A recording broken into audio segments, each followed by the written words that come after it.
ঋতুচক্রের আবর্তে প্রকৃতি তার নিজের নিয়মে আবারও আমাদের ফিরিয়ে দিয়েছে গ্রীষ্মকাল। আর গ্রীষ্ম মানে শুধু প্রচণ্ড তাপদাহে পোড়ানোর গল্প নয়, প্রশান্তির পরশও বুলিয়ে যায় তার আপন মহিমায়। ফুল মানে বাঙালির জীবনে চলে আসে ঋতুরাজ বসন্তের কথন। না, শুধু বসন্তকাল নয়, গ্রীষ্মেও ফুলের মন মাতানো সৌরভ আর বাহারি অভ্যর্থনার কথা ভাবা যায়। পার্বত্য জেলা খাগড়াছড়ির পানছড়ি উপজেলার বিভিন্ন সড়কের পাশে গ্রীষ্মে ফুটেছে নীল জারুল, হলুদাভা সোনালু আর রক্তরাঙা কৃষ্ণচূড়া।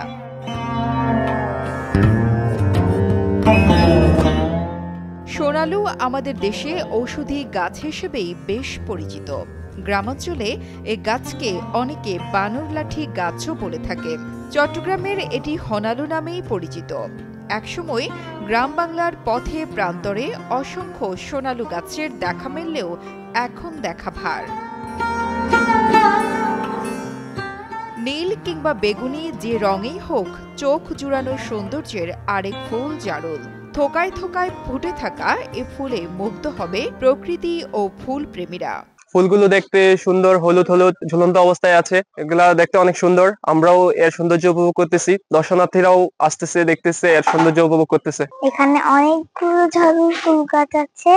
এই ফুলটা আমার অনেক ভালো লাগে। কৃষ্ণচূড়ার আগুন রাঙা রং প্রকৃতির বাহু জুড়ে এ যেন এক বিস্ময়। সড়কের পাশে ফুটে থাকা লাল রঙের এ ফুলে বিমোহিত পথচারী প্রকৃতি প্রেমী মানুষরা। খুবই সুন্দর একটি মনোরম পরিবেশে চমৎকার বেগুনি কালারের জারুল ফুল ফুটে আছে। খুবই সুন্দর দেখতে। আমরা বন্ধু বান্ধব নিয়ে প্রায় সময় এখানে আসি। টানা সপ্তমবারের মতো বেস্ট টিস্যু পেপার ব্র্যান্ড হিসেবে স্বীকৃতি পেয়েছে বসুন্ধরা টিস্যু। বৈশাখে পানছড়ি উপজেলায় বিভিন্ন এলাকায় রাস্তাঘাটের পাশে নানা ধরনের ফুল ফুটে থাকে। তার মধ্যে অন্যতম ফুল হচ্ছে কৃষ্ণচূড়া ফুল। কৃষ্ণচূড়া আমার খুব প্রিয়। আমি বন্ধু বান্ধব নিয়ে কৃষ্ণচূড়া ফুল উপভোগ করি এবং গাছগুলো দেখতে অনেক সুন্দর। যখন গাছে লাল রঙের ফুলগুলো যখন ফুটে থাকে, নিচে অনেক সুন্দর লাগে। প্রকৃতি হত্যার মহোৎসবে জারুল, কৃষ্ণচূড়া আর সোনালুরা হয়তো হেরে যাবে, হারিয়েও যাবে।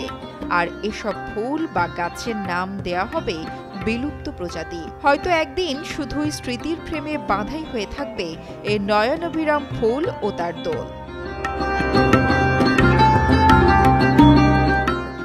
পার্বত্য জেলা খাগড়াছড়ির পানছড়ি উপজেলা থেকে শাহজাহান কবির সাজুর পাঠানো তথ্য ও ভিডিও চিত্রে ডেস্ক রিপোর্ট, কালের কণ্ঠ।